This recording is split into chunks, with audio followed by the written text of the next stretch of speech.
Vous écoutez WBCQ, diffusant la radio World's Last Chance depuis Monticello, Maine, USA.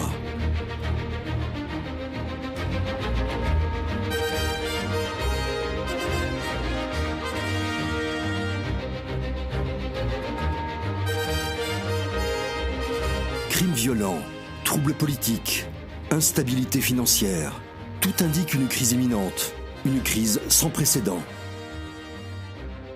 Réglez votre fréquence sur Radio World's Last Chance pour découvrir comment vous préparer spirituellement à ce qui nous attend. Radio WLC prépare un peuple pour le retour très proche du Sauveur.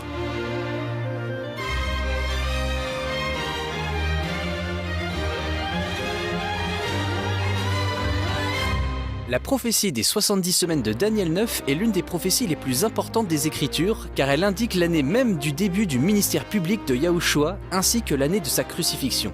Mais lorsqu'on l'étudie, une vérité choquante apparaît, à savoir que Yahushua n'a pas pu être crucifié un vendredi et n'a certainement pas été ressuscité un dimanche. Bien sûr, l'Écriture indique clairement que le Sauveur a été crucifié la veille du sabbat et ressuscité le premier jour de la semaine, ce qui nous place devant une énigme. Aujourd'hui, avec Jean-Olivier, nous allons faire la lumière sur cette prophétie et sur la vérité choquante qu'elle révèle. Une vérité choquante que vous voudrez entendre parce qu'elle a un impact sur le jour de votre culte. Jean ? Je sais que les informations que tu viens de partager, Thomas, pourraient faire se gratter la tête certains de nos auditeurs. Alors, nous allons d'abord exposer les preuves, puis vous pourrez les étudier par vous-même, amis auditeurs. Priez à ce sujet et voir comment l'Esprit Saint vous convainc. Vous n'avez jamais à nous croire sur parole. En fait, nous ne voulons pas que vous nous croyiez sur parole. Parce que si vos convictions sont basées uniquement sur « parce que Thomas et Jean l'ont dit » ou « parce qu'un tel l'a dit », alors quelqu'un de plus éloquent pourra arriver et vous faire encore changer d'avis. Vous devez être convaincu de la vérité en vous basant sur votre propre étude. Donc, prenez ce qui est bon, mettez de côté le reste. Considérez nos présentations comme un tremplin pour votre propre étude, plutôt que comme le mot final sur un sujet quelconque. Exactement. Le sujet d'aujourd'hui est un peu un mystère. Les chrétiens ont une idée générale du moment où Yahushua a été crucifié, mais la prophétie de Daniel est la clé pour établir l'année précise et, ce faisant, elle révèle le mensonge d'un cycle hebdomadaire continuel depuis la création. Oui, ça n'existe pas. Puisque notre calendrier moderne a un cycle hebdomadaire continu, et puisque le temps lui-même est continu, il est facile de supposer que notre semaine moderne aurait suivi un cycle continuel de 7 jours en 7 jours depuis la création. Mais ce n'est pas vrai. Non, ce n'est pas vrai. C'est comme ce reportage que j'ai vu. Dans les années 1980, un pêcheur a trouvé une épave dans la mer de Java, au large de l'Indonésie. Était-ce une épave récente ? Je veux dire, par rapport au moment où il l'a découverte. C'est là le problème, personne ne pouvait le dire. Il pouvait dire qu'elle était vieille, le bateau transportait de la poterie, de la résine et de l'ivoire, mais à part le fait qu'il savait qu'il était très ancien, il ne pouvait pas dire exactement de quand il datait. Dans les années 1990, des chercheurs ont conclu que le naufrage avait eu lieu dans la deuxième moitié du XIIIe siècle. Ça, c'est vieux. En fait, c'est plus vieux que ça encore, et nous pouvons le savoir maintenant grâce à un petit indice qui a résolu tout le mystère. À savoir que quelqu'un, il y a des siècles, a apposé une étiquette « Made in China » sur la poterie. Sérieux ? Eh bien, pas littéralement, mais en gros, oui, une inscription dit qu'elle a été fabriquée à Jianingfu, dans la province chinoise de Fujian, si je prononce bien. Bref, voici l'indice crucial. Vers 1278, il y a eu une invasion mongole. Après cette invasion, Jianingfu a eu son nom changé en Jianinglu. Donc évidemment, le naufrage aurait dû avoir lieu avant le changement de nom. Exact. Ce petit indice a permis de résoudre un mystère vieux de 40 ans, en établissant une date plus précise pour le naufrage. Et c'est ainsi que je vois la prophétie des 70 semaines de Daniel 9. Elle contient la clé qui permet de déverrouiller le mystère du moment précis où Christ a été crucifié. Et cette information révèle à son tour une vérité perdue pour les croyants il y a 1700 ans, à savoir le véritable jour de la crucifixion de Yahushua, le véritable jour du sabbat biblique et le vrai jour de la résurrection. Commençons donc par lire dans Daniel 9, versets 24 à 27. 70 semaines ont été fixées sur ton peuple et sur ta ville sainte pour faire cesser les transgressions et mettre fin au péché, pour expier l'iniquité et amener la justice éternelle, pour sceller la vision et le prophète et pour oindre le Saint des Saints. Sache-le donc et comprends. Depuis le moment où la parole a annoncé que Jérusalem sera rebâtie jusqu'à loin, au conducteur, il y a 7 semaines. Dans 62 semaines, les places et les fossés seront rétablis, mais en des temps fâcheux. Après les 62 semaines, un oint sera retranché et il n'aura pas de successeur. Le peuple d'un chef qui viendra détruira la ville et le sanctuaire, et sa fin arrivera comme par une inondation. Il est arrêté que les dévastations dureront jusqu'au terme de la guerre. Il fera une solide alliance avec plusieurs pour 1 semaine, et durant la moitié de la semaine, il fera cesser le sacrifice et l'offrande. Le dévastateur commettra les choses les plus abominables jusqu'à ce que la ruine et ce qui a été résolu fondent sur le dévastateur. Très bien. Il y a beaucoup de choses à voir ici. Nous allons donc prendre verset par verset, mais commençons par un peu de contexte. Daniel 9 commence avec Daniel disant qu'il a compris, sur la base des prophéties de Jérémie, qu'il était temps pour les Israélites d'être autorisés à retourner chez eux. Il avait fait le calcul. Il savait qu'ils devaient rester là pendant 70 ans. Mais maintenant, il était temps de rentrer chez eux, alors il a prié. Il a confessé ses propres péchés et les péchés de son peuple. C'était quelques années après les événements de Daniel 8, n'est-ce pas? Oui, il savait que les 70 ans de captivité étaient terminés. Alors il a prié et demandé combien de temps il faudrait pour que les Israélites soient libérés et puissent retourner en Israël. Yah a envoyé Gabriel, l'ange, pour faire la lumière sur quelque chose d'encore plus important, à savoir quand le Messie tant attendu apparaîtrait.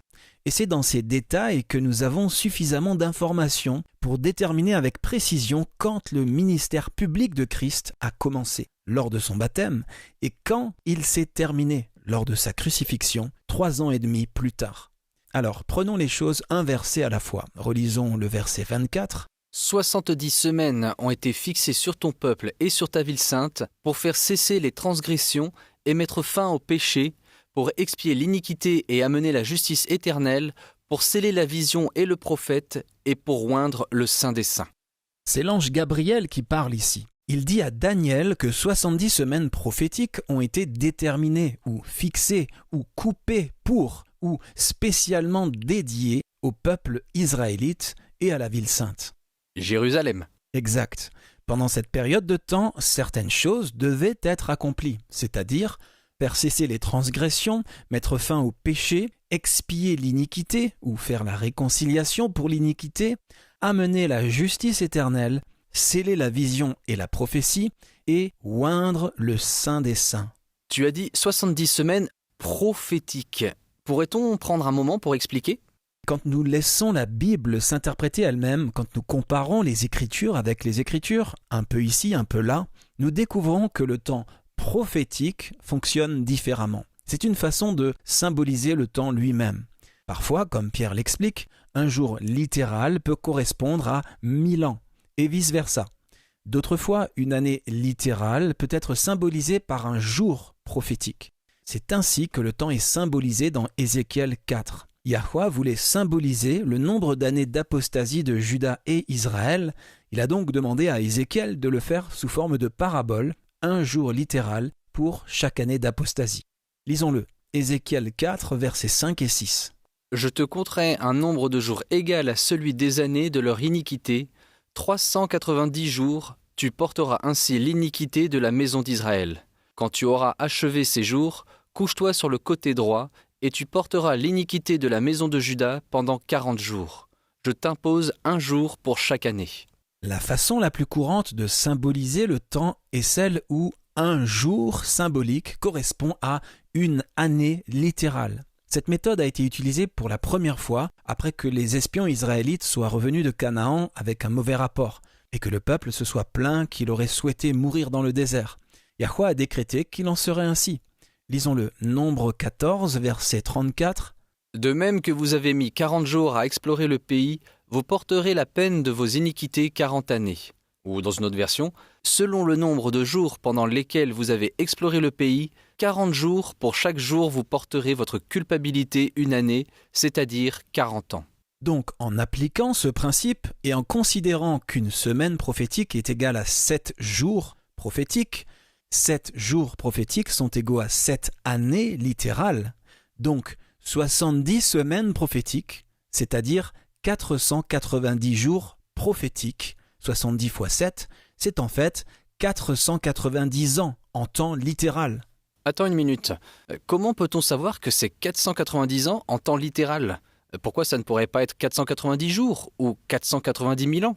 Comment savoir quelle règle d'interprétation utiliser puisque l'écriture utilise les trois ?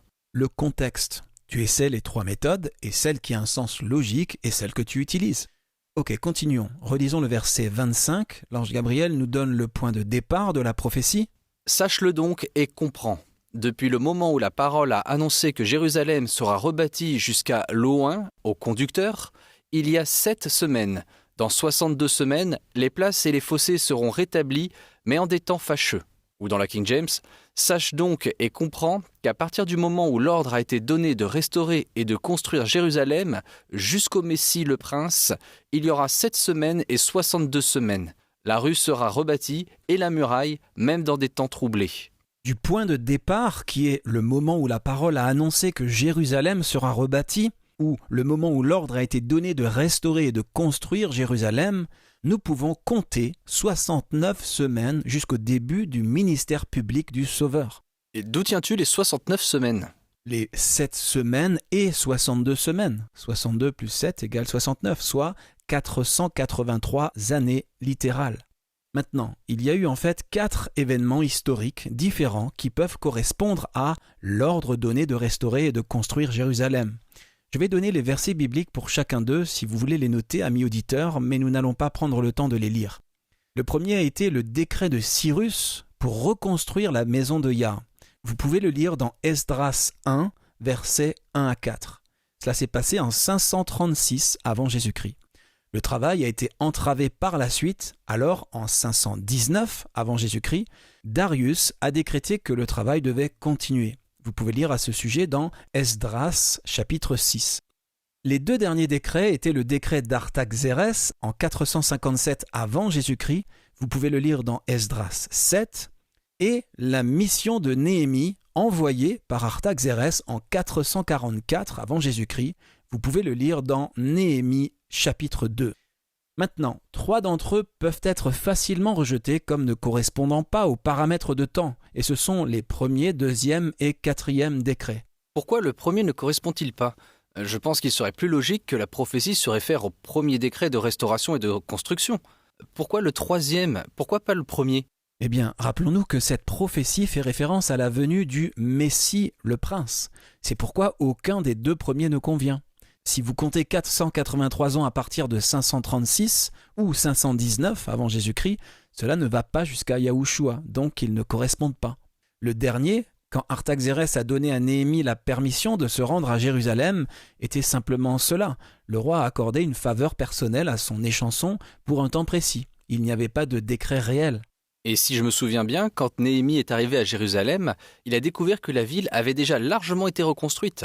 Il les a juste aidés à finir la muraille et il l'a fait en moins de 2 mois. Exact. Donc le seul qui corresponde à tous les paramètres, c'était un réel décret et il s'étend historiquement en fait jusqu'à la vie de Yahushua. C'est le décret de 457 avant Jésus-Christ. C'était le décret d'Artaxerès à Esdras. Exact. Lisons-le. Esdras 7, versets 12 à 13. Artaxerès, roi des rois, à Esdras, sacrificateur et scribe, versé dans la loi du Dieu des cieux, j'ai donné ordre de laisser aller tous ceux du peuple d'Israël, de ses sacrificateurs et de ses lévites, qui se trouvent dans mon royaume et qui sont disposés à partir avec toi pour Jérusalem. Donc, avec 457 avant Jésus-Christ comme date de départ, nous pouvons compter 69 semaines de temps prophétique, ou 483 ans en temps littéral. Cela nous amène à l'époque du Messie, le prince, exactement comme l'ange Gabriel l'a prédit. 483 ans après 457 avant Jésus-Christ, nous sommes en l'an 27 de notre ère. Attends une minute, j'ai obtenu l'an 26. Comment es-tu arrivé à 27 ? Parce qu'il n'y a pas eu d'année 0. Selon notre calendrier moderne, qui est celui que nous utilisons ici, on est passé directement de l'an 1 avant Jésus-Christ à l'an 1 après Jésus-Christ. Il n'y a pas d'année 0. Ah ok.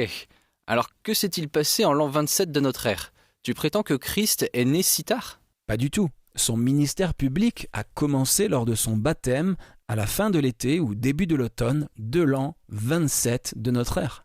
Et que voulait dire l'ange Gabriel par « oindre le Saint des Saints » ? Je vais laisser Pierre répondre à cette question. Allons dans Acte 10 et lisons les versets 36 à 38. Il a envoyé la parole aux fils d'Israël en leur annonçant la paix par Yahushua Christ, qui est le Seigneur de tous. Vous savez ce qui est arrivé dans toute la Judée après avoir commencé en Galilée à la suite du baptême que Jean a prêché. Vous savez comment Yahweh a oint du Saint-Esprit et de force Yahushua de Nazareth, qui allait de lieu en lieu faisant du bien et guérissant tous ceux qui étaient sous l'empire du diable, car Yahweh était avec lui. Yahushua a été oint par l'Esprit Saint après son baptême. C'est ce qu'il a préparé à son ministère public. Et il en a compris la signification. Marc 1 rapporte que Yahushua alla dans la Galilée prêchant l'évangile de Yah. Il disait « Le temps est accompli et le royaume de Yah est proche. Repentez-vous et croyez à la bonne nouvelle. » Le temps est accompli. Il comprenait que les 69 semaines prophétiques avaient été accomplies. Nous savons que Yahushua a été baptisé en l'an 27 de notre ère, parce que Luc dit dans Luc 3 que cela s'est produit dans la 15e année du règne de Tibère César. Donc c'est assez facile à trouver. Qu'est-ce que cela signifie que la rue serait construite et le mur même dans des temps troublés ? Jérusalem a été reconstruite pendant les 7 premières semaines prophétiques, ce qui équivaut à 49 ans. C'était des temps troublés. Nous savons par Néhémie que ces temps étaient si dangereux que les ouvriers travaillaient à la construction d'une main, tandis que de l'autre, ils tenaient une arme. Ah oui, c'est extrême. Des temps troublés. Ok, verset 26 de Daniel 9. Après les 62 semaines, un oint sera retranché et il n'aura pas de successeur. Le peuple d'un chef qui viendra détruira la ville et le sanctuaire, et sa fin arrivera comme par une inondation. Il est arrêté que les dévastations dureront jusqu'au terme de la guerre. Ou dans la King James, et après les 62 semaines, le Messie sera retranché, mais pas pour lui-même. Et le peuple du prince qui doit venir détruira la ville et le sanctuaire. La fin en sera une inondation, et jusqu'à la fin de la guerre, les désolations sont déterminées. La première partie de ce verset fait référence à la crucifixion de Yahushua. Il a été littéralement retranché. Sa vie a pris fin. Mais pas pour lui-même, il est mort pour les pécheurs. Maintenant, le peuple d'un chef ou du prince qui viendra n'est pas le peuple de Yah. C'est une chose que les gens oublient parfois en lisant ce verset. Cela ne peut pas être le peuple de Yahweh parce qu'ils détruisent la chose même que le peuple de Yah a construite au verset précédent. Est-ce que ça fait référence à la destruction de Jérusalem ? Oui. Regardons maintenant le dernier verset. Il donne quelques détails sur ce qui devait se passer pendant la période finale de 7 ans de la prophétie. Daniel 9, verset 27. Il fera une solide alliance avec plusieurs pour une semaine, et durant la moitié de la semaine, il fera cesser le sacrifice et l'offrande. Le dévastateur commettra les choses les plus abominables jusqu'à ce que la ruine et ce qui a été résolu fondent sur le dévastateur. Ou dans la King James, puis il confirmera une alliance avec plusieurs pendant une semaine, mais au milieu de la semaine, il fera cesser les sacrifices et les offrandes. Et sur l'aile des abominations, il y aura celui qui fait la désolation jusqu'à ce que la consommation qui est déterminée soit répandue sur la désolation. Pendant 7 ans, le Messie a confirmé l'alliance avec la multitude. Cela a commencé à son baptême et s'est étendu jusqu'à 3 ans et demi après sa mort. Il est fait référence à sa crucifixion lorsqu'il est dit « Au milieu de la semaine, il fera cesser les sacrifices et les offrandes ». C'est sa mort sur la croix qui a rendu obsolètes les sacrifices de sang et les offrandes pour le péché. Et nous savons par les évangiles qu'il est mort juste au moment du sacrifice du soir, le jour même de la Pâque, ou Abib 14. Maintenant, voici où ça devient vraiment intéressant. En comptant à partir de 457 avant Jésus-Christ, nous savons que la dernière semaine prophétique a commencé en l'an 27 de notre ère, quand Yahushua a été baptisé. La prophétie s'est achevée 7 ans plus tard, en l'an 33 de notre ère. Cela place le milieu de la semaine, la crucifixion de Christ, au moment de la Pâque de l'an 31 de notre ère. Maintenant, ça peut sembler quelque chose de nouveau pour beaucoup de chrétiens, car la plupart des croyants affirment que Christ a été tué en l'an 30 ou l'an 33, mais ni l'un ni l'autre ne correspond à la prophétie de Daniel 9, donc aucun ne peut être l'année correcte. Une chose qui pourrait prêter à confusion est la façon dont le Messie pouvait confirmer l'alliance avec beaucoup pendant une semaine, ou 7 ans, et pourtant être tué au milieu de la semaine. Comment expliquer cela ? C'est simple, Yahushua a prêché l'évangile pendant les 3 premières années et demie. Après son ascension, les disciples ont repris le travail et ont continué à le prêcher spécifiquement aux Juifs pendant les 3 années et demie suivantes. Alors, qu'est-ce qui s'est passé à la fin des 3 ans et demi suivants ? La nation juive a officiellement rejeté l'évangile quand le Sanhédrin a assassiné Étienne, le premier martyr chrétien. Il est intéressant de lire la défense d'Étienne devant le Sanhédrin dans Acte 7. C'est un sermon puissant. Oui, en retraçant l'histoire d'Israël, il a retracé en fait l'histoire du rejet de la vérité par Israël. C'est exactement ça. Israël a rejeté les prophètes et finalement, leur attitude rebelle a culminé avec le rejet du Messie lui-même. Le Sanhédrin n'a pas aimé ce qu'il entendait et, comme nous le savons, l'a lapidé pour ça.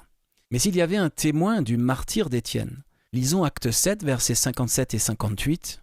Ils poussèrent alors de grands cris en se bouchant les oreilles et ils se précipitèrent tous ensemble sur lui, le traînèrent hors de la ville et le lapidèrent. Les témoins déposèrent leurs vêtements aux pieds d'un jeune homme nommé Saul. Cet acte violent pour avoir simplement prêché l'Évangile a marqué la date de fin des 70 semaines. Ce n'est pas que les Juifs ne pouvaient plus accepter l'Évangile. Mais rappelons-nous, l'ange Gabriel avait dit que 70 semaines étaient mises à part pour la nation juive. À la fin de cette période, l'Évangile est allé vers les gentils, les non-juifs, et il s'est répandu en grande partie grâce aux efforts de ce jeune homme, Saul, qui est devenu plus tard Paul. La mort d'Étienne a ouvert les vannes de la violence contre les premiers croyants.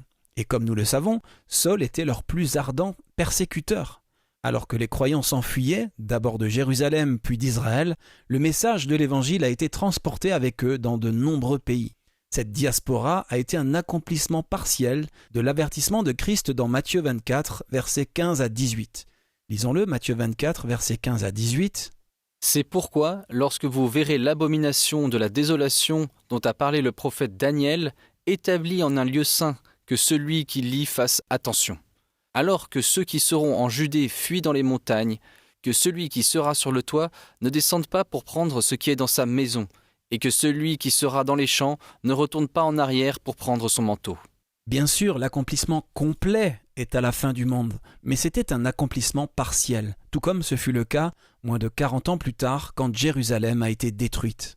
Qu'est-ce que cela signifie au verset 26 quand il est dit « La fin sera par un déluge, et jusqu'à la fin de la guerre, les désolations sont déterminées. » Cela fait référence à la rapidité avec laquelle le jugement est tombé sur Jérusalem. Quand Christ marchait vers Golgotha, certaines femmes, voyant à quel point il était meurtri, pleuraient pour lui. Par compassion, il leur a dit de ne pas pleurer sur lui, mais sur elles-mêmes et sur leurs enfants, car certains de ceux qui étaient en vie au moment de sa crucifixion l'étaient aussi et sont tombés lors de la destruction de Jérusalem. La phrase « et jusqu'à la fin de la guerre, les désolations sont déterminées » révèle également que depuis la destruction de Jérusalem jusqu'à la fin, lorsque Yahushua reviendra pour établir le royaume de Yah, la terre d'Israël ne connaîtra pas la paix. Très bien, merci. Certaines de ces phrases sont un peu difficiles à comprendre. Ok, eh bien, nous allons faire une rapide révision. Pourquoi ne pas lire les passages que tu trouves confus et nous allons revoir ce à quoi ils se réfèrent. D'accord. Faire cesser les transgressions. Encore une fois, cela fait référence à la nation israélite dans son ensemble. C'est leur dernière chance d'arrêter de se rebeller contre le ciel et de se repentir en acceptant les messagers que le ciel leur envoie. Bien sûr, le Messie était le principal envoyé qu'ils ont également rejeté. Quelle est la suite ? Mettre fin au péché. Eh bien, encore une fois, comme faire cesser les transgressions, cette expression fait référence à la dernière opportunité de la nation juive de se repentir. La repentance, bien sûr, implique que vous arrêtez de faire ce que vous regrettez de faire. Mais non seulement la nation juive dans son ensemble ne s'est pas repentie d'avoir rejeté les messagers de Yah, mais elle a même assassiné Yahushua. Mettre fin au péché fait aussi référence à la victoire de Yahushua sur le péché. Expier l'iniquité ou faire la réconciliation pour l'iniquité dans la King James. On dirait que cela fait aussi référence à la mort de Yahushua. Oui, il nous a réconciliés avec Yah par sa mort sur la croix, ce qui a permis d'obtenir la justice éternelle. Cela est disponible pour tous ceux qui croient par la foi en son sacrifice. Et que signifie sceller la vision et la prophétie ? Cela parle de l'accomplissement parfait et absolu de la prophétie. Jusqu'au dernier détail, tout a été accompli. Tout était terminé. Tout ce que Gabriel avait prédit s'est accompli dans les moindres détails. C'est à ce moment que l'évangile a été apporté aux gentils, aux non-juifs. Saviez-vous que lorsque le Sauveur était sur Terre, les Juifs n'utilisaient pas le calendrier julien pour calculer le sabbat ? Pas du tout. À cette époque, le calendrier julien avait une semaine de 8 jours. Les Juifs utilisaient toujours le calendrier lunisolaire de la création pour calculer leurs jours d'adoration. Les faits de l'histoire prouvent que le calendrier utilisé aujourd'hui provient du paganisme. Ceci est important, car la plupart des gens calculent leurs jours de culte par le calendrier grégorien papal, qui lui-même provient directement du calendrier julien païen. Si vous souhaitez en savoir plus sur ce fait historique fascinant mais peu connu, rendez-vous sur worldslastchance.com et lisez l'article « La semaine moderne de 7 jours, l'histoire d'un mensonge ». Vous serez choqué par ce que vous apprendrez. Lisez « La semaine moderne de 7 jours, explorez l'histoire d'un mensonge ». Vous méritez de connaître la vérité. Très bien. Dans notre première partie, nous avons parlé de la prophétie de Daniel 9, comment elle indique l'année même de la crucifixion du Sauveur. J'aimerais maintenant que nous nous penchions sur ce que cela signifie, parce que cette information a des ramifications d'une très grande portée. La plus grande implication est que notre semaine moderne n'a pas, en fait, suivi un cycle continu et sans interruption de 7 jours en 7 jours depuis la création. Maintenant, cela peut sembler comme peu d'importance pour certains, mais c'est en fait très important car cela a un impact sur nos jours de culte, d'adoration. Oui, je ne pense pas que la plupart des gens réalisent que notre semaine moderne n'existe pas depuis si longtemps. En parlant relativement, elle n'est certainement pas arrivée jusqu'à nous dans un cycle ininterrompu depuis la création. Comme le temps lui-même est continu, il est facile de supposer que le calcul du temps est également continu, mais il ne l'a pas toujours été. Voilà pourquoi c'est important pour les croyants. La raison pour laquelle la plupart des chrétiens croient en la date de crucifixion en l'an 33 de notre ère est qu'il est possible d'obtenir une crucifixion le vendredi, rétrospectivement, de cette année-là. Or, nous savons par les Écritures que Christ a été crucifié le jour de la Pâque. Quand vous étudiez le calendrier utilisé en Israël depuis l'époque d'Adam, en passant par Moïse et jusqu'au 1er siècle, vous vous rendez compte que la Pâque tombait toujours le 6e jour de la semaine, c'est-à-dire quand elle est calculée selon le calendrier lunisolaire qu'ils utilisaient toujours.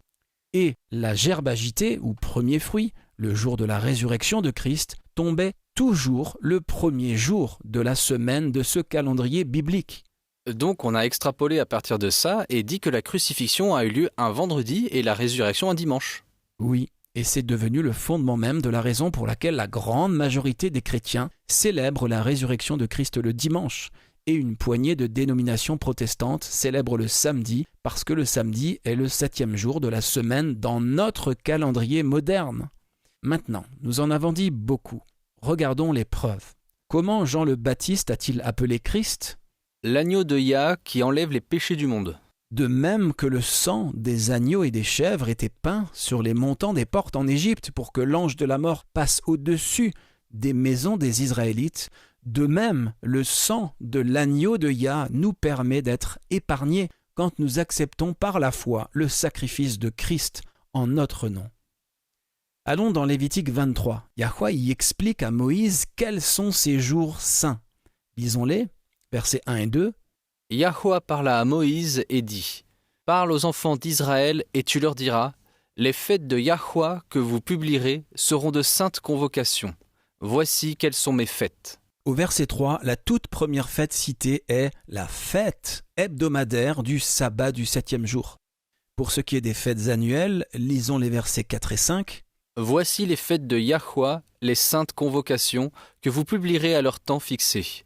Le 1er mois, le 14e jour du mois, entre les 2 soirs, ce sera la Pâque de Yahweh. Comme nous l'avons abordé dans d'autres émissions, à l'époque de la Bible, les jours commençaient à l'aube et non au coucher du soleil. La seule exception était le jour des expiations, qui était observé à partir de la nuit précédente. Dans ce verset, nous avons donc une date réelle, le 14e jour du 1er mois, qui était appelé Abib. Plus tard, il a été changé en Nissan. Mais quel que soit le nom que vous donnez au mois, la date de la Pâque tombe le 14e jour de ce mois, qui est le 1er mois du calendrier biblique. Pour ceux d'entre vous qui n'ont pas étudié l'ancien calendrier biblique, cela révèle en fait plus qu'une date. Dans le calendrier biblique, le cycle hebdomadaire recommençait à chaque nouvelle lune. Les nouvelles lunes étaient toujours le premier jour du mois. Le deuxième jour de chaque mois, la date du 2, était toujours le premier jour de la semaine suivante, la première semaine du mois. C'est donc ce que nous voulons dire quand nous disons que le cycle hebdomadaire recommençait chaque mois. Quand vous connaissez ce point important, vous en connaissez un autre. Les dates de chaque mois tombaient toujours les mêmes jours de la semaine. Ainsi, le sabbat du 7e jour tombait toujours aux dates du 8, 15, 22 et 29 de chaque mois. Si vous voulez avoir une idée de ce à quoi ça ressemble sur un calendrier, amis auditeurs, il vous suffit de regarder le format du calendrier de janvier 2022. C'est à cela que ressemble le calendrier. C'est le format pour chaque mois sur un calendrier lunisolaire. Malheureusement, nous n'avons pas le temps aujourd'hui d'entrer dans tous les détails du calendrier biblique et de son fonctionnement. Tout cela a été couvert en profondeur dans d'autres émissions. Nous avons aussi toute une section d'articles et de vidéos sur notre site web qui traite exclusivement du calendrier biblique. Consultez-la si vous ne l'avez pas déjà fait. Voyons maintenant quelques indices qui nous permettent de savoir à quelle date nous avons affaire pour la crucifixion. Allons dans Jean 19 et lisons le verset 31. Jean 19, verset 31. Dans la crainte que les corps ne restassent sur la croix pendant le sabbat, car c'était la préparation et ce jour de sabbat était un grand jour, les Juifs demandèrent à Pilate qu'on rompît les jambes aux crucifiés et qu'on les enlevât. Christ a été crucifié et est mort le jour de la Pâque, qui était le 14 du premier mois.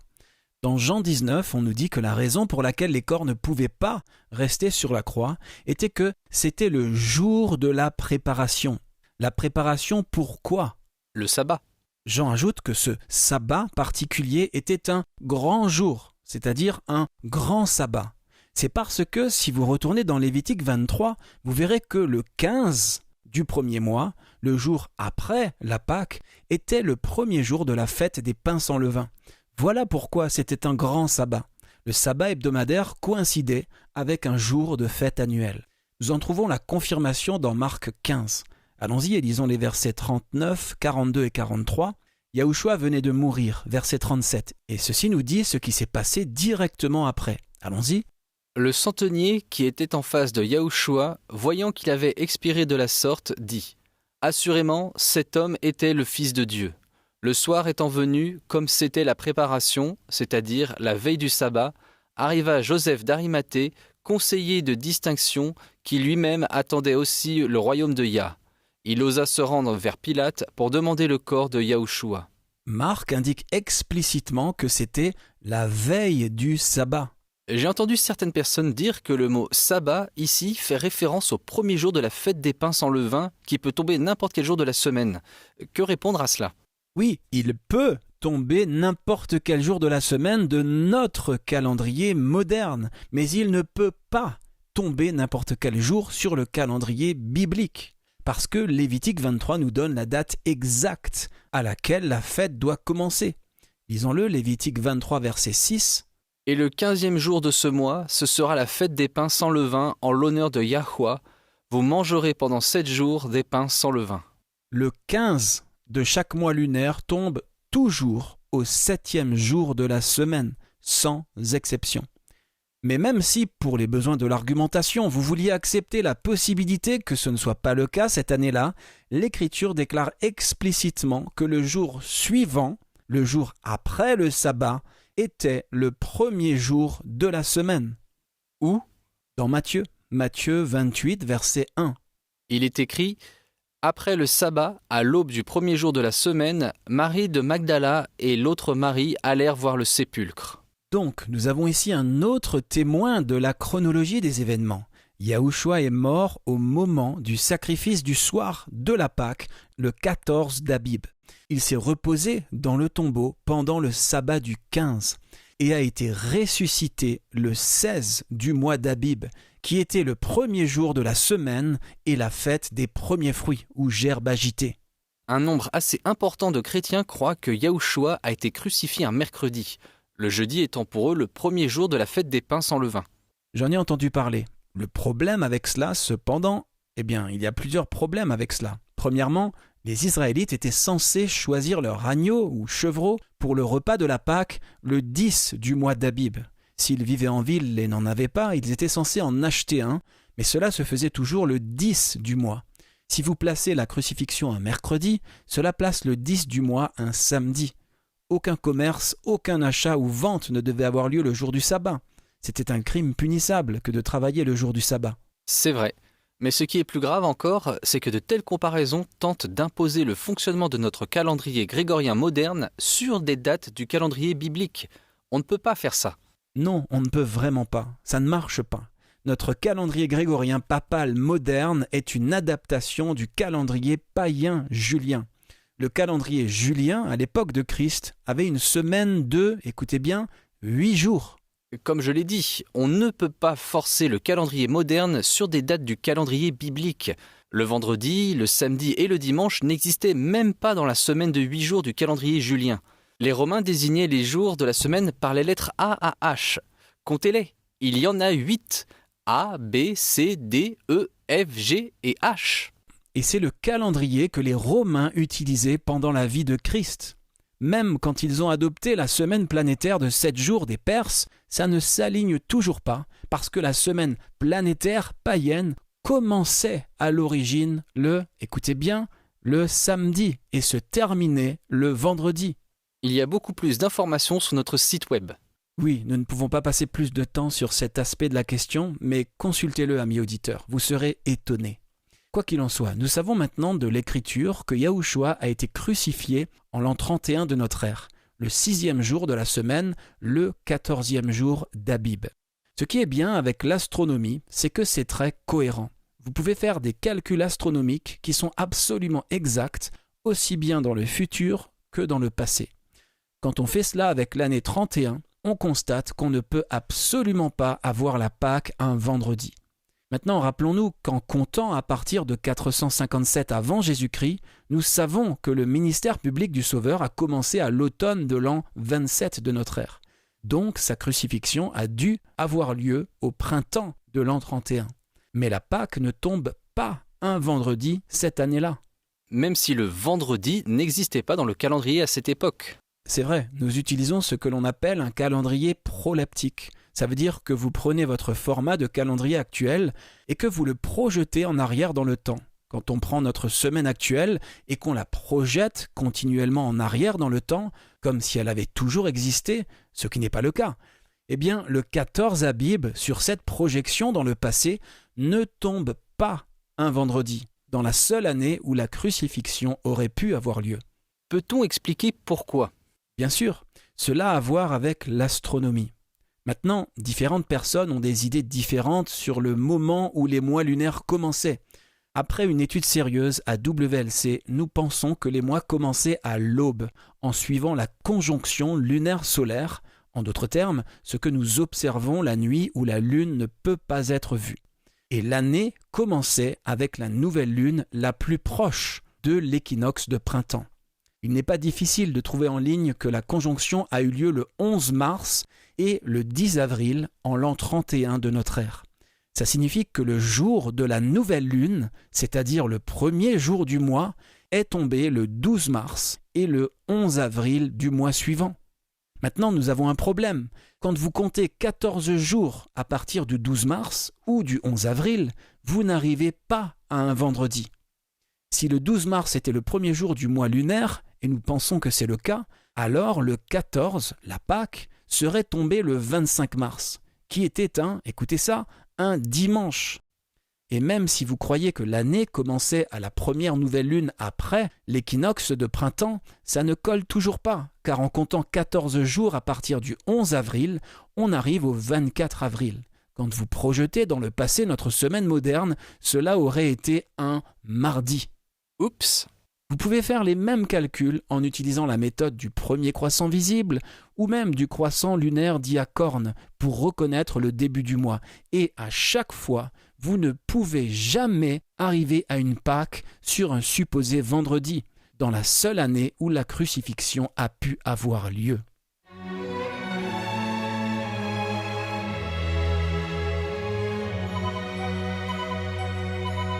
Vous écoutez la radio World's Last Chance sur WBCQ à 9330 kHz sur la bande des 31 mètres. Radio World's Last Chance, prépare un peuple pour le retour très proche du Sauveur. J'ai une bonne et j'ai une mauvaise nouvelle. Laquelle voulez-vous en premier ? Eh bien, la mauvaise nouvelle est qu'il n'y a rien que vous puissiez faire pour être prêt pour le retour de Yahushua. En fait, si vous essayez, vous allez échouer. La bonne nouvelle est que Yahushua lui-même s'en occupe. Rendez-vous sur worldslastchance.com et cherchez l'article intitulé « La justice de Yahushua, seul espoir pour les pécheurs ». Il vous couvre. Vous êtes entre de bonnes mains quand vous vous confiez en lui. Ce qu'il faut savoir à propos de l'astronomie, c'est qu'elle est si fiable, si cohérente et si précise que les astronomes peuvent même savoir la durée exacte de temps qu'il y aura pour revoir la Lune après une conjonction, et ce, à n'importe quel moment de l'année. Conjonction, bien sûr, signifiant quand le Soleil et la Lune sont alignés et qu'elle ne peut être vue depuis la Terre. C'est ça, la Lune se lève un peu plus tard chaque nuit, et on la voit grossir jusqu'à la pleine lune, puis diminuer jusqu'à la prochaine lune noire, ou conjonction.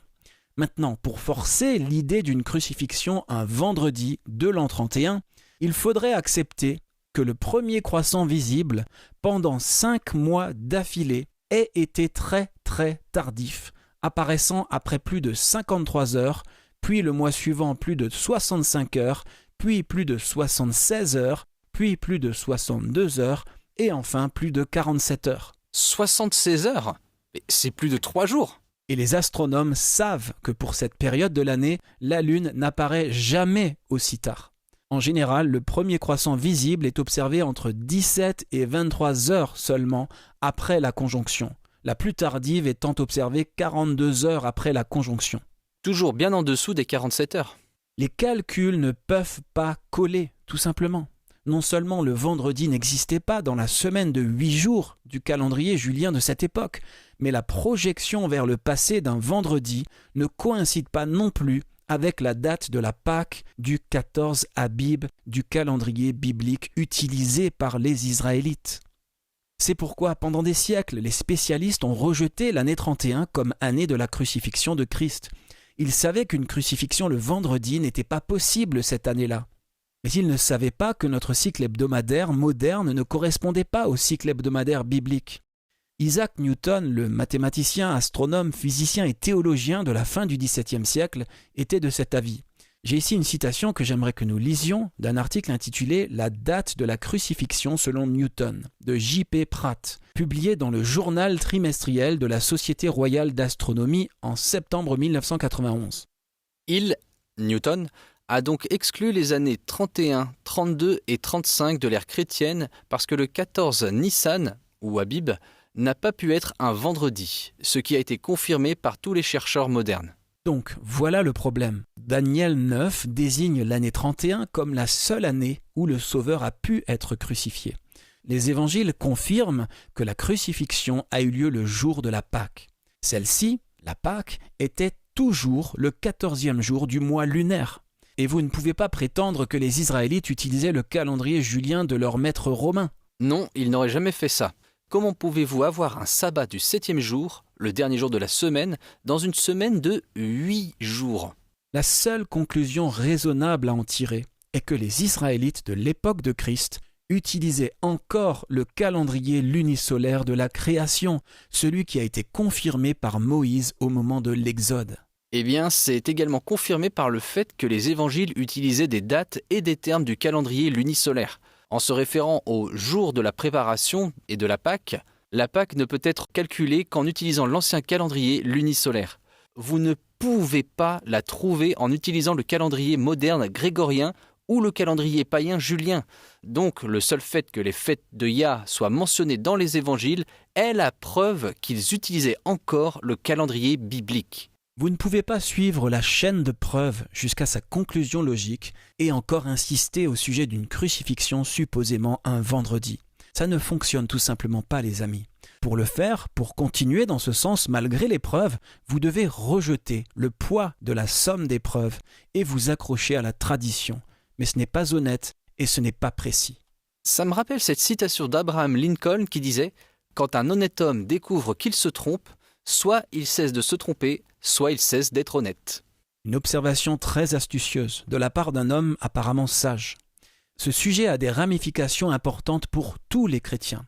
Les protestants qui croient encore que la loi divine est en vigueur et que le jour où l'on pratique le culte a de l'importance, doivent se pencher sur la question, car les faits de l'écriture, de l'histoire, de l'astronomie et de l'archéologie établissent tous que le samedi n'est pas et ne peut pas être le sabbat de la Bible. S'il est important d'adorer un jour précis, il est important d'utiliser le bon calendrier pour calculer ce jour. Sinon, vous n'adorez pas vraiment sur le bon jour, n'est-ce pas ? Non, mais cela a aussi de sérieuses conséquences pour la majorité des chrétiens qui célèbrent la résurrection tous les dimanches. Car il est clair que si le sabbat du 7e jour de la semaine biblique ne correspondait pas au samedi, alors le dimanche ne peut pas être le jour de la résurrection de Christ. Je pense que c'est en fait un peu plus technique que ce que la plupart d'entre nous croient habituellement. Je me souviens avoir cherché le mot « sabbat » dans une encyclopédie et l'article commençait par un commentaire du type « Le jour où les Juifs et les Adventistes du 7e jour pratiquent leur culte ». Les gens supposent que le samedi doit être le jour de culte biblique pour la seule raison que c'est le jour où les Juifs pratiquent leur culte. Le corollaire évident de cette supposition est que le dimanche, en tant que premier jour de notre semaine moderne, doit être le jour où Yahushua a été ressuscité. C'est ainsi que nous faisons des hypothèses et des extrapolations. Et quand nous faisons cela, nous nous égarons complètement. Il est vrai que les Juifs d'aujourd'hui appellent le samedi sabbat et vont à la synagogue ce jour-là, mais ce n'est pas une preuve que le samedi est le sabbat biblique. Et les érudits juifs le savent. En fait, ils admettent que le calendrier qu'ils utilisent aujourd'hui est différent de celui en vigueur à l'époque de la Bible. Alors quand ce changement a-t-il eu lieu ? Au IVe siècle, après le concile de Nicée.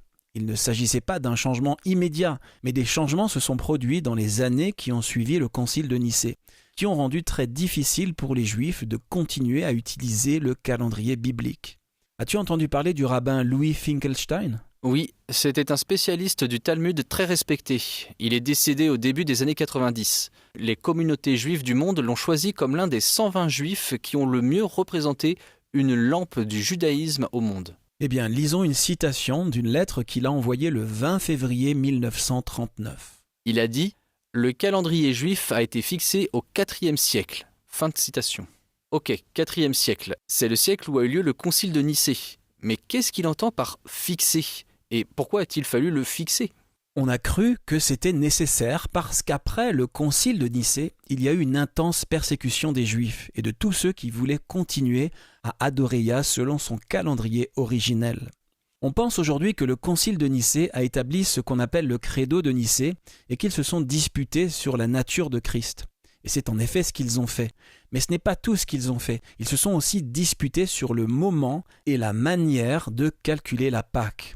Vous voyez, jusqu'à ce moment-là, beaucoup des premiers chrétiens observaient les fêtes bibliques. Et ils calculaient ces fêtes, les fêtes de Yahweh, en utilisant le calendrier biblique. Lisons cette citation, c'est de l'empereur Constantin. Il explique pourquoi, à Nicée, ils ont fondamentalement changé le calendrier par lequel ils calculaient les jours de fête. Allons-y. Car il serait inconvenant au-delà de toute mesure que pour cette fête la plus sainte, la fête de Pâques, nous suivions les coutumes des Juifs. Désormais, n'ayons rien en commun avec ce peuple odieux, notre Sauveur nous a montré un autre chemin. Il serait en effet absurde que les Juifs puissent se vanter que nous ne sommes pas en mesure de célébrer la Pâque sans l'aide de leurs règles de calcul du temps. Et voici une autre citation, celle-ci est tirée d'un article sur le calendrier de l'Encyclopédie juive. Qu'a-t-il dit ? Sous le règne de Constance, de l'an 337 à l'an 362, les persécutions contre les Juifs ont atteint un tel niveau que le calcul du calendrier a été interdit sous peine de punitions sévères. Constantin est mort en 337 et ses fils sont devenus co-empereurs. Constance était l'un de ses fils. Cette citation est tirée du volume 2 de l'Histoire des Juifs de Heinrich Graetz. Je continue. Au concile de Nicée, le dernier fil qui liait le christianisme à sa souche mère a été rompu. La fête de Pâques avait jusqu'à présent été célébrée majoritairement en même temps que la Pâque juive et en effet au jour calculé et fixé par le Sanhédrin en Judée pour sa célébration. Mais à l'avenir, son observance serait rendue totalement indépendante du calendrier juif. Vous voyez, les érudits juifs savent que le calendrier moderne ne s'aligne pas sur le calendrier biblique. Lisons une autre citation de l'Encyclopédie juive universelle. La nouvelle lune est toujours, et le sabbat était à l'origine, dépendante du cycle lunaire. À l'origine, la nouvelle lune était célébrée de la même manière que le sabbat.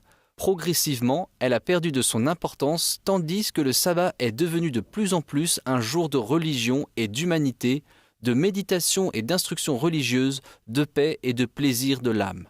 C'est donc après le concile de Nicée, alors que les Romains persécutaient si durement les Juifs, que Hillel II, le dernier président du Sanhédrin, a décidé de fixer le calendrier. D'après les preuves disponibles, cela a permis aux Juifs de commencer à observer le sabbat hebdomadaire selon un cycle hebdomadaire continu, tout en conservant les calculs lunisolaires pour les fêtes annuelles. Il a fait cela en l'an 359. N'a-t-il pas introduit des règles de report ou quelque chose comme ça ? Oui, et ironiquement, c'est la plus grande preuve que le cycle hebdomadaire moderne ne s'aligne pas sur le cycle hebdomadaire biblique. Vous voyez, quand toutes vos observations se font sur le même calendrier, plus précisément le calendrier lunisolaire de la création, vous n'avez pas besoin de règles de report. Cela n'a été nécessaire qu'après qu'ils aient commencé à utiliser un cycle hebdomadaire continu pour le sabbat hebdomadaire, mais qu'ils aient voulu s'accrocher au calcul lunisolaire pour les fêtes annuelles. Répétons-le, les cycles ne s'alignent pas, et Hillel a donc élaboré des règles qui stipulent, entre autres, que la fête des trompettes ne peut pas tomber un dimanche, un mercredi ou un vendredi. Pourquoi ? Eh bien, parce qu'alors, certaines des fêtes annuelles plus tard dans le même mois tomberaient un samedi. On ne peut pas accepter ça quand on garde le samedi comme sabbat. Donc, si cela se produisait, il le repoussait d'un jour. C'est le genre de choses qu'il a fait. Et c'était en fait assez brillant. Ça permettait aux Juifs de mieux se fondre dans la société romaine. Ils pouvaient toujours garder leurs fêtes annuelles, mais ils ont changé leur observance du sabbat hebdomadaire originel pour le cycle hebdomadaire continu du calendrier julien. Et c'est ce qu'ils font jusqu'à ce jour avec le calendrier grégorien. Donc, ce n'est pas parce que les Juifs pratiquent leur culte le samedi que le samedi est le sabbat biblique. Ou que le dimanche est le jour de la résurrection de Christ. Ce n'est pas le cas. Ok, une dernière citation qui vient d'un site web juif appelé torah.org. Il s'agit d'un article intitulé « Le calendrier juif ». Le sous-titre est « Le changement de calendrier ». Déclarer le nouveau mois par l'observation de la nouvelle lune et la nouvelle année par l'arrivée du printemps ne peut être fait que par le Sanhédrin. À l'époque de Hillel II, les Romains ont interdit cette pratique. Hillel II a donc été contraint d'instituer son calendrier fixe, donnant ainsi en fait l'approbation préalable du Sanhédrin au calendrier de toutes les années futures. Les faits de l'histoire et de l'archéologie établissent que notre semaine moderne n'a pas suivi un cycle continu et sans interruption de 7 jours en 7 jours depuis la création. Les faits de l'Écriture établissent que l'an 31 de notre ère est la seule année possible pour la crucifixion. Et les faits de l'astronomie établissent le jour précis de la crucifixion, prouvant à jamais que le samedi n'est pas le sabbat des Écritures, ni le dimanche, le jour de la résurrection de Yahushua. Amis auditeurs, si la vérité est importante pour vous, et je crois qu'elle l'est, sinon vous n'écouteriez pas cette émission, vous avez maintenant une décision à prendre. Allez-vous cesser d'être honnête ou allez-vous cesser d'être trompé ?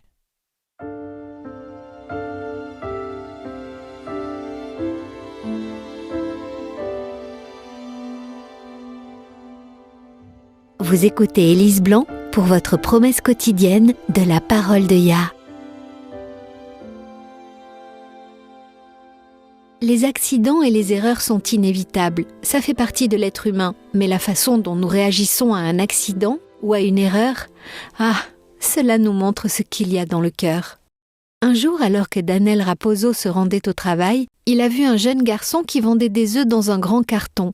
Daniel vit en République dominicaine et ce genre de spectacle est assez courant. Les vendeurs de rue vendent une variété d'aliments frais ainsi que des vêtements et des articles ménagers.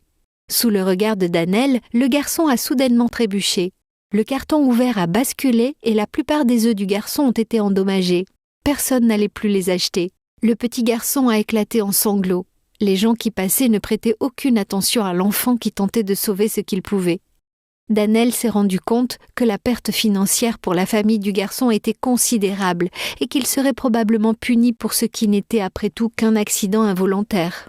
Dannel s'est dirigé vers le garçon, s'est baissé et l'a aidé à séparer les œufs endommagés des quelques œufs aux coquilles encore intactes. Il a rapidement compté le nombre d'œufs que le carton pouvait contenir, a demandé au garçon quel était le prix d'un carton plein et a payé le prix total comme si chaque œuf avait été vendu.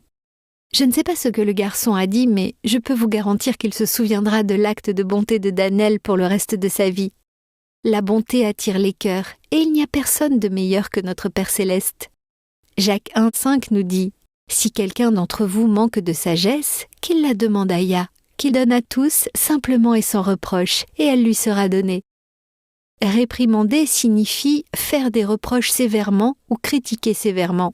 Il y a un élément émotionnel de colère et d'impatience dans l'acte de réprimander.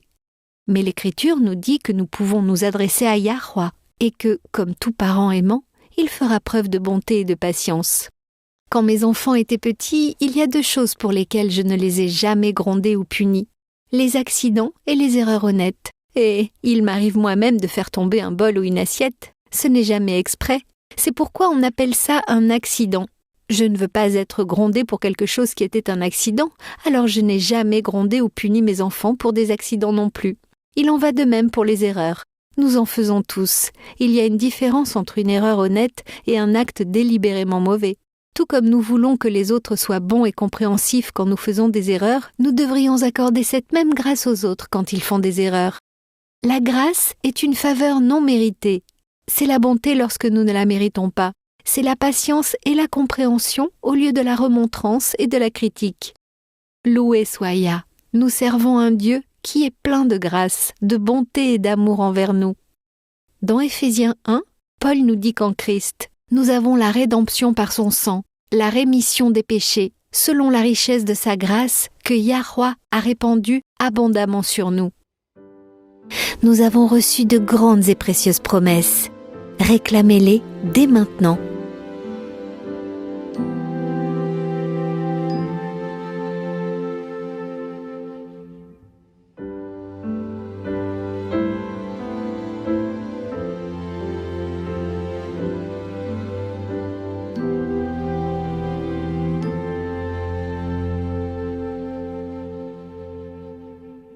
Je tiens à vous remercier, amis auditeurs, de nous avoir rejoints aujourd'hui.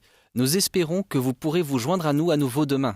Et d'ici là, souvenez-vous, Yahweh vous aime et vous pouvez compter sur lui faire confiance en toute sécurité car il en est digne.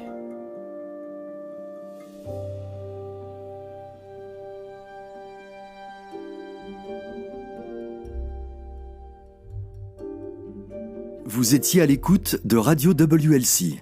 Cette émission, ainsi que les émissions précédentes de Radio WLC, sont disponibles en téléchargement sur notre site internet. Elles sont parfaitement appropriées pour être partagées avec des amis et pour des études bibliques. Elles sont également une ressource merveilleuse pour ceux qui adorent Yahweh, seuls, en famille ou en groupe à la maison. Si vous souhaitez écouter les émissions de Radio WLC, rendez-vous sur notre site internet à l'adresse worldslastchance.com. Cliquez sur l'icône Radio WLC en haut à droite de la page d'accueil. Cela vous permettra de télécharger les épisodes dans votre langue préférée. Vous trouverez également des articles et des vidéos disponibles en plusieurs langues. Rejoignez-nous demain pour un autre message rempli de vérité sur WBCQ à 9330 kHz sur la bande des 31 mètres. Radio World's Last Chance prépare un peuple pour le retour très proche du Sauveur.